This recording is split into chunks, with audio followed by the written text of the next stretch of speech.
BSc third year maths की बच्चों chapter जो पेपर थर्ड है वो ऑप्टिमाइजेशन टेक्निक का है। और ऑप्टिमाइजेशन टेक्निक के अंदर हम chapter LPP linear programming problem पढ़ रहे हैं। इससे पहले लेक्चर में हमने 2 डायमेंशनल और 3 डायमेंशनल ऑपरेटिंग स्पेस के बारे में पढ़ा था। और अगर 2 डायमेंशनल 3 डायमेंशनल ऑपरेटिंग स्पेस अगर हम जनरलाइज कर रहे हैं और फर्दर एन डायमेंशनल स्पेस के अंदर, तो वह एन डायमेंशनल ऑपरेटिंग स्पेस किया था, उसको मैंने अच्छी तरह से समझा दिया था। आज हम पढ़े linear dependence and independence of vectors. Let a1 a2 and so on an are n vectors belonging to same operating space. इसका मतलब क्या है, अगर a1 e2 का है तो रिमेनिंग वेक्टर्स भी e2 को ही बिलोंग करेंगे। अगर a1 e3 में तो रिमेनिंग वेक्टर्स भी दैट इज a2 से लेके n ये सभी भी e3 में बिलोंग करेंगे। कहने का मतलब है जो हमने n वेक्टर्स लिए वो सभी सेम ऑक्टेन स्पेस को बिलोंग कर रहे हैं।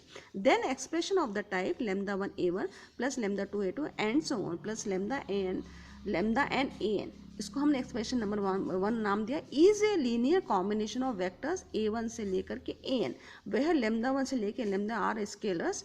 Definitely expression 1 is again a vector belonging to same octane space. इसको समझने के लिए यहाँ हमने ये लिखा पहला, चूंकि इसके अंदर जो एक्सप्रेशन में जो आ रहा है टर्म λ1 a1 आ रहा है और λ2 a2 आ रहा है, तो पहले हम λ1 a1 कैसे, इसकी वैल्यू क्या होगी उसको समझते हैं।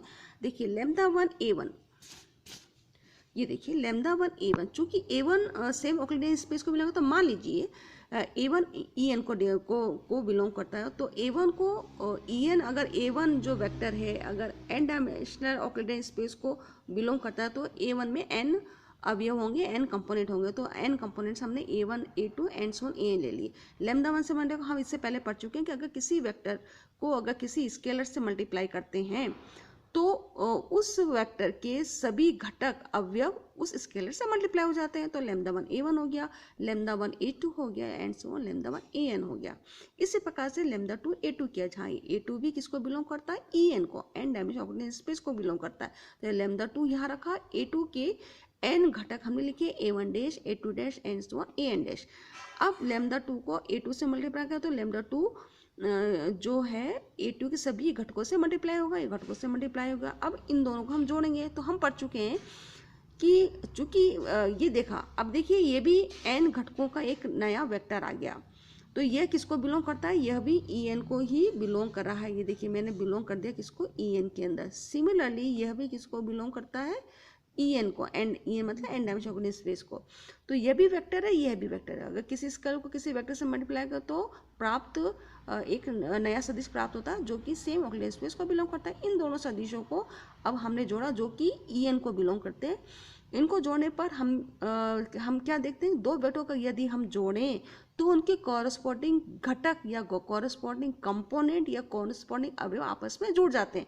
तो λ1 a1 प्लस λ2 a1 डैश कर दिया, λ1 a2, देखिए λ1 a2 प्लस λ2 a1 डैश कर दिया, प्लस एंड सो ऑन, ये कॉमा है, यहाँ पर ये कॉमा है, एंड सो ऑन λ1 an हो जाएगा प्लस λ2 an डैश हो जाएगा, ये ब्रैकेट क्लोज। तो यह भी एक नया एक वेक्टर है जो कि en को बिलोंग करता है। इसी तरह कैसे हम ये जो एक्सप्रेशन था इन सबको, अभी तो हमने 2 लेके बताया, इस तरह से इन सभी को अगर हम जोड़ें तो एक नया वेक्टर प्राप्त होता है जो कि उसी ऑक्टेन स्पेस को बिलोंग करता है जिसको ये सभी वेक्टर्स बिलोंग करते हैं।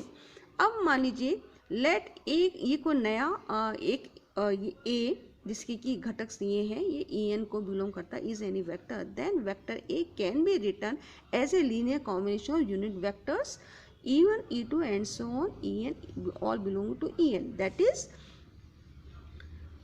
that is a is equal to e1 a1 plus ये a2 e2 plus a3 e3 plus and so on, हमने an कर। इसको सिंप्लीफाई कैसे, इसको समझने के लिए a कैसे आएगा, ये देखिए कैसे आएगा, ये a1 तो इधर बाहर रखा, what is e1, n dimensional octane space में एंड सो ऑन, देखिए सभी घटक ये हो जाएंगे, ये a2 हो जाएगा, e2 में क्या होगा, इसका दूसरा अवयव 1 होगा, शेष अवयव उसके 0 हो जाएंगे, प्लस एंड सो ऑन हमने कर दिया, प्लस यहाँ हो जाएगा an। अब en मतलब उसका जो nth अवयव है वो क्या होगा, 1 के बराबर होगा।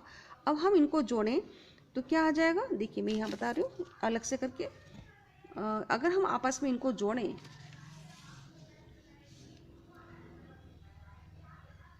ये देखिए ये लिखा हुआ है, ये लिखा हुआ है, इसको अगर आपस में जोड़ें देखिए तो क्या हो जाएगा, इसको सिंप्लीफाई किया मैं यहाँ लिख रही हूँ, ये हो जाएगा A1, देखिए A1, ये 0 0 एंड सो ऑन 0 हो जाएगा, प्लस देखिए ये 1 है, A1 से मल्टीप्लाई होगा, बाकी सभी 0 तो 0 0 रहेगा, तो यहाँ पर क्या बचेगा A1 शेष अवयव 0, A1 शेष अवयव 0, प्लस दूसरा अगर हम लें ये तो 0 है, A2 को 0 तो 0 हो जाएगा, ये सिर्फ A2 अगर शेष अवयव 0 तो प्लस 0, यहाँ हमने A2 कर दिया, शेष अवयव 0 कर दिया, प्लस एंड सो ऑन अगर हम करें तो 0 0 ये लास्ट वाला AN हो जाएगा।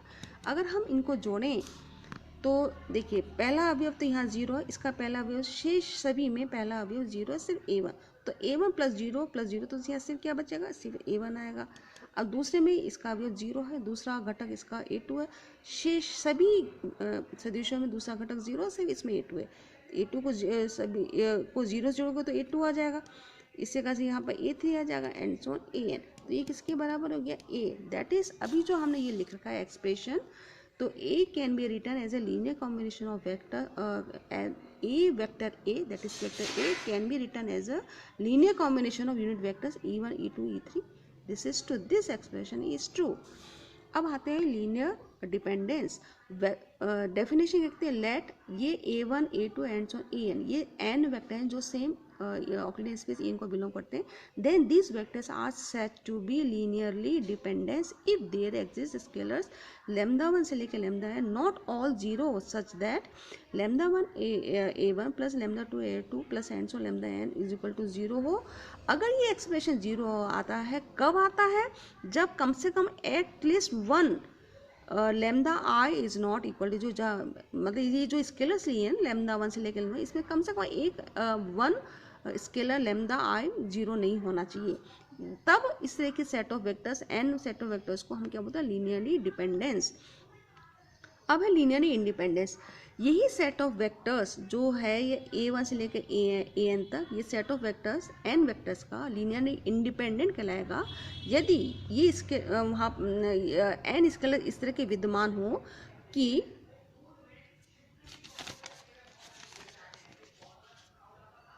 Lambda 1 A1 plus lambda 2 A2 plus and so lambda n is equal to 0 अगर आ रहा है, तो ये क्या इम्प्लाई करना चाहिए कि सभी लैम्डास जितने भी स्केलर्स हैं लैम्डा 1 लैम्डा 2 लैम्डा 3 ये सब मस्ट भी 0 होना चाहिए। अब मैं आपको बता दूं लीनियर डिपेंडेंस और इंडिपेंडेंस, लीनियर डिपेंडेंस और linear independence set of vectors में अंतर क्या है। यदि सेट ऑफ वेक्टर्स A1 से लेकर AN लीनियरली डिपेंडेंट है और यदि ये 0 आ रहा है, तो उस केस में at least 1 lambda I must be not 0, non 0, at least 1 lambda I must be non 0। और लीनियर इंडिपेंडेंस में क्या है, अगर ये एक्सप्रेशन 0 आ रहा है तो सभी लैम्डा आई मस्ट बी 0। आपको दोनों में डिफरेंस समझ में आ गया होगा। अब हम आते हैं एक थ्योरम पर, prove that the set of unit vectors of A space is linearly independent. अब इसने ऑफ ए स्पेस बोल दिया, आपको वो स्पेस को बांध रहा है, वो स्पेस 2 डायमेंशन में हो सकता है, 3 डायमेंशन में हो सकता है, 4 डायमेंशन में हो सकता है और n डायमेंशन में भी हो सकता है। तो उन सभी ऑक्यूलेंट स्पेस के लिए यह थ्योरम ट्रू है। तो हमने माना A1 E1 E2 and so on EN ये सब किसको बिलोंग करता है, n डायमेंशन ऑक्यूलेंट स्पेस को belong, that is unit vectors E1 E2 and all belonging to same ऑक्यूलेंट space EN। Let lambda 1 lambda 2 ये n स्केलर से लिए are n scalar such that ये इक्वल टू 0। राइट साइड में चूंकि ये E1 एक यूनिट वेक्टर है, यूनिट वेक्टर को स्केलर से मल्टीप्लाई करेंगे तो वापस एक वेक्टर आता है, ये भी वेक्टर है, ये भी सब वेक्टर है, इन सबको जोड़ोगे तो एक नया वेक्टर आएगा। और हमने ये वेक्टर कैसा है, राइट साइड में एक नल वेक्टर आता है। हाँ, ये एक नल वेक्टर, नल वेक्टर मतलब सब इस वेक्टर के सभी घटक क्या होंगे या सभी कंपोनेंट 0 होंगे। अब लैम्डा 1 E1 का मान हमने यहाँ रखा, लैम्डा 2 E2 का मान रखा और लैम्डा n EN का मान रखा इज इक्वल टू 0। अब हम इन सभी को अगर हम सिंप्लीफाई करें तो इसका लैम्डा 1 से मल्टीप्लाई हो जाएगा 1, लैम्डा 1 0 0 फिर 0 लैम्डा 2 एंड सो इन सबको जोड़ेंगे तो क्या आ जाएगा, लैम्डा 1 यहाँ आ जाएगा, lambda 2 and so lambda is equal to 0। अब चूंकि this vector is equal to 0, दो वेक्टर आपस में बराबर होते हैं कब होता है? यदि उनके कॉरस्पॉन्डिंग घटक या अवयव या कंपोनेंट आपस में बराबर हो, तो that is lambda 1 equal to 0, lambda 2 equal to 0 and so lambda equal to 0। तो ये सिद्ध हो गया। तो अब क्या देखिए, अब सेट ऑफ वेक्टर्स जो यूनिट वेक्टर है, अगर हमने इसमें स्केलर अगर लैम्डा 1 इक्वल टू 0 है तो हमने सिद्ध कर दिया कि लैम्डा 1 लैम्डा 2 ये सभी 0 आ रहे हैं। तो इसका मतलब ये यूनिट वेक्टर्स हैं, ये सेट E1 से लेकर En ये क्या है? लीनियरली इंडिपेंडेंट हैं। बस आज इतना ही। अब इसका आगे का पार्ट नेक्स्ट लेक्चर में हम पढ़ेंगे। Thank you.